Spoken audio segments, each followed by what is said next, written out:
The theme of Heap is basically we took our famous Bodger cast of characters from Infernal Contraption and Scrappers, and we decided to do something like really different with them. And so we put them into this post-apocalyptic future waste world where roving bands of these goblins are running around battling over giant heaps of scrap that have been left over from the post-apocalyptic fallout. You're trying to build up your vehicles. You're trying to get them the best weapons and the best the best engines and tires and things like that. So you're constructing things, it's fast-paced, there's a lot of action. A Bodgers game is really about frantic, fast-paced, stab your buddy in the back kind of action and gameplay style in it.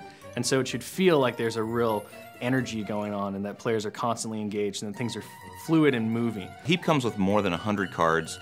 You've got 4 vehicle cards for each player, each representing the different vehicle types that the player has in his little fleet of vehicles. You also have parts, and the parts are really ubiquitous across the game. Not only do they represent the add-ons that you get to put onto your cars, they're also how you resolve combat, and more importantly, how your weapons function once they're attached to those vehicles.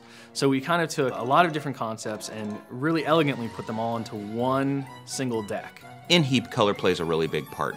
First off, each vehicle is color-coded so that when you're using, say, the big rig, its color is orange. So when you're pulling parts, you want to get orange parts so that you can put those into your rig. During the combat phase, we also use color to represent your attacks and defenses, and we do this riffing off of the stoplight. You've got red, yellow, and green attacks. You've got red, yellow, and green defenses. When you play an attack during the rush phase, you play that color of attack. Your opponent is then forced to block with a card that has that color in the block field. So if I attack you with a yellow symbol, you have to play a yellow defense symbol to be able to go on, and then your attack will carry on to the next person. Each vehicle has different types of parts that it can be upgraded with. So not only do you have to match the color, you also have to pick different part types. So say you pick an engine and you've got an engine in your Doom buggy. If you haul another engine, you can't have 2 engines. So you need to pick whichever one you like the best, and they'll have different abilities that trigger during the game. As the game progresses, players will begin completing construction on their fleet of vehicles. The first player to attach 3 parts on each of their 4 vehicles initiates the pileup stage.